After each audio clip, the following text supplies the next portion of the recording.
Andrást. Fogadjátok őket kitörő tapsihallal.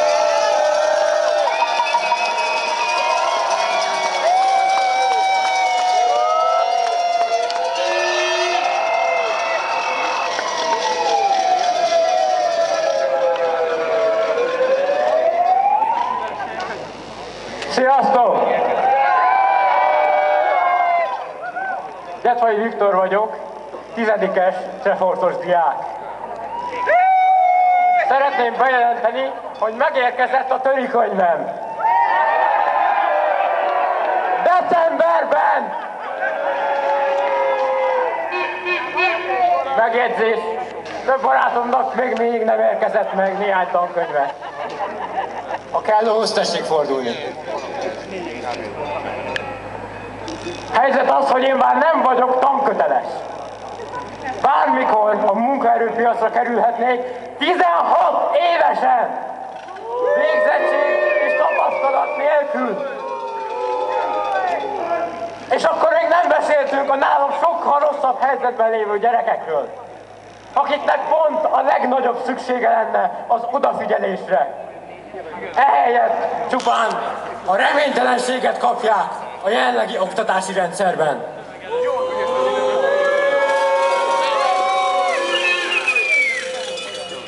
Utálom, hogy szinte minden barátomat a kormány oktatáspolitikája külföldre üldöz.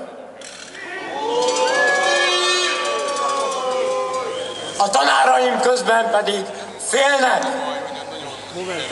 Jogosan. Nyomott a hangulat az iskolai falai között. De nem tűrhetjük, hogy megfélemlítsék őket. Nélkülük nem lenne érettségünk, diplománk, állásunk, egy szóval jövőnk. Miért van az, hogy amikor megkérdezem egy bátrabb osztálytársamat, hogy vajon eljön-e a mai tüntetésre, azt mondja, hogy fél attól, hogy ebből később hátránya származhat. Vagy miért van az, amikor egy osztálytársamat megkérdezem, és a szülei féltik őt, hogy a jövője emiatt kárba veszhet. Vagy éppen a szülei félnek kiállni a gyerekért, mert elvesztik az állásukat.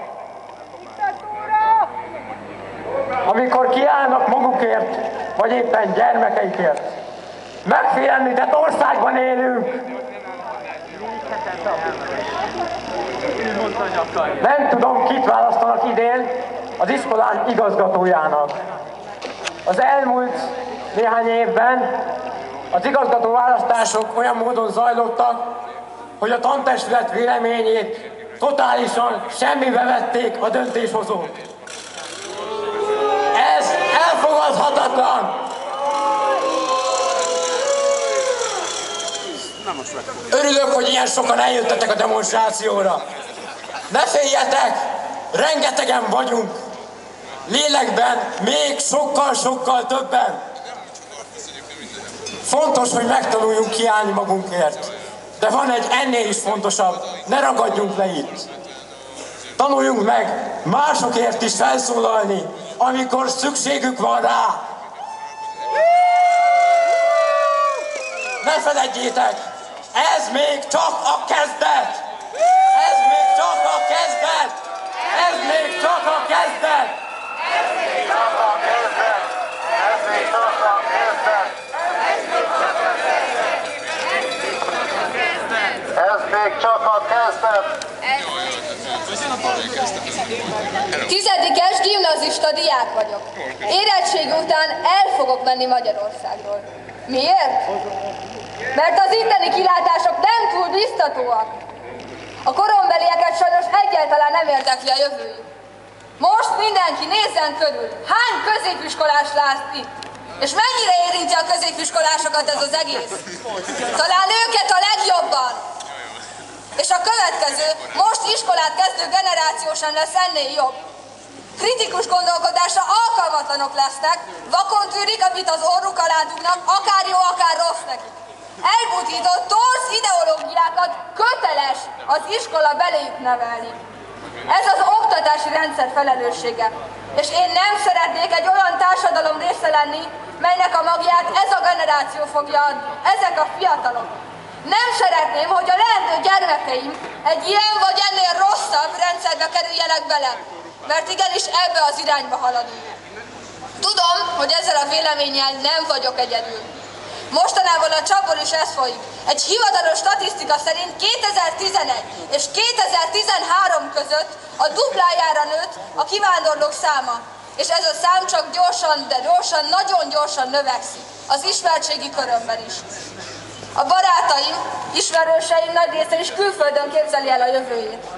Ez csupán egy szerencsés réteg, akiknek van lehetőségük arra, hogy kiussanak és megszökjenek ezelől a jövőkép elől.